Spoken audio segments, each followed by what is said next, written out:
రంగారెడ్డి జిల్లా కొండపాక మండలంలో తిమ్మారెడ్డిపల్లి గ్రామానికి చెందిన రైతు కోల భూములు ముదిరాజు తనకున్న 2 ఎకరాల వరి పొలాన్ని వేయడం జరిగింది. 1 ఎకరానికి 25,000 నుంచి 30,000 వరకు పెట్టుబడి పెట్టేవారి పంటను వేసుకోవడం జరిగింది. కానీ కాంగ్రెస్ పార్టీ తెచ్చిన కరువుతో తనకున్న 2 ఎకరాల పొలం కాలువలతో ప్రస్తుతం కాంగ్రెస్ పార్టీ నీళ్లు వదలకపోవడంతో తనకున్న 2 ఎకరాల పొలం ఎండిపోవడం జరిగింది. కాంగ్రెస్ ప్రభుత్వం తెచ్చిన కరువును ఈ రోజు మాజీ అటవీ అభివృద్ధి సంస్థ చైర్మన్ వంటేరు ప్రతాప్ రెడ్డి గారికి, కోల భూముల రైతు వంటేరు ప్రతాప్ రెడ్డి గారికి తమ ఆవేదన వ్యక్తం చేశారు. కోల భూములు రైతు పొలాన్ని వంటేరు ప్రతాప్ రెడ్డి పరిశీలించారు.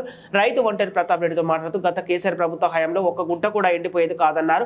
1 గంట సేపు కూడా కరెంటు పోయేది కాదన్నారు. 24 గంటల కరెంటుతో పాటు మండు టెండర్లో సైతం పొలాలకు కేసీఆర్ సార్ నీళ్లు అందించారని రైతు వంటేరు ప్రతాప్ రెడ్డితో తెలిపారు. కానీ కాంగ్రెస్ పార్టీ అబద్ధపు మాటలతో అధికారంలోకి వచ్చి కాంగ్రెస్ పార్టీ తెచ్చిన కరువుతో తన 2 ఎకరాల పొలం ఎండిపోయిందని, ఎకరాకు 30,000 రూపాయల చొప్పున నష్టపరిహారం ఇవ్వాలని కన్నీళ్లు పెడుతూ ఆవేదన వ్యక్తం చేశారు రైతులు.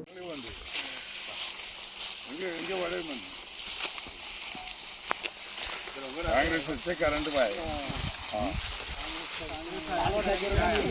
మళ్ళా ఎందుకు 10 కింద ధర్నాలు చేస్తుంది. ఇప్పుడు మళ్ళీ ధర్నాలు తీసుకెళ్ళి చేయాల్సిన పరిస్థితి. బోర్కి ఎంత అయింది? 3 కలిసి 1,10,000.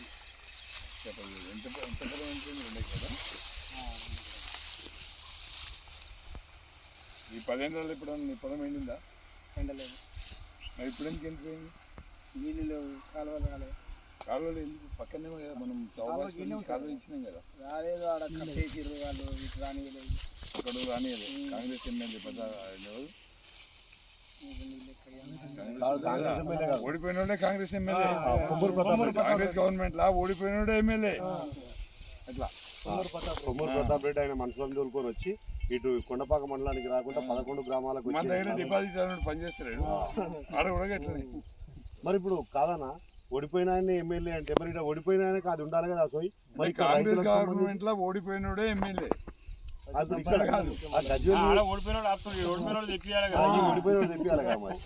ఇప్పుడు ఈ తెలంగాణ వచ్చినాక కేసీఆర్ వచ్చినాక 10 ఏళ్ళ నిజంగా కూడా కరువు అనేది మనకి పొలం ఎండిపోలేదు. పంట కూడా మనం 30 సంవత్సరం కూడా 35 అయినాయి. బరకత్ కూడా ఉండే. ఉన్న పరిస్థితి ఏంటంటే ఈ 120 రోజుల వల్ల ఎక్కడ చూసినా పొలాలు ఎండిపోతున్నాయి.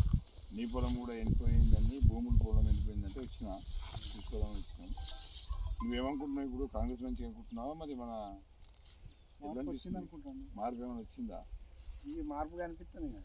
ఇదే మార్పు. అందుకే ఇప్పుడు కేసీఆర్ కూడా పొలం బాట పట్టిండు. మేము కూడా నియోజకవర్గంలో ప్రతి మండలంలో పొలం బాట పట్టాలని, ప్రతి నియోజకవర్గంలో ప్రతి మండలంలో కూడా ఒక పొలం బాట పట్టాలని తీసుకుంటే మీకు వచ్చింది. తప్పకుండా ధైర్యంగా ఉండు. మేము కూడా డిమాండ్ చేస్తున్నాం. ఎకరానికి 25,000 రూపాయలు గవర్నమెంట్ ఇవ్వాలని చెప్పి డిమాండ్ చేస్తున్నాం. తప్పకుండా ఇచ్చేదాకా వదిలిపెట్టి ఇచ్చింది. ధైర్యపడచ్చు.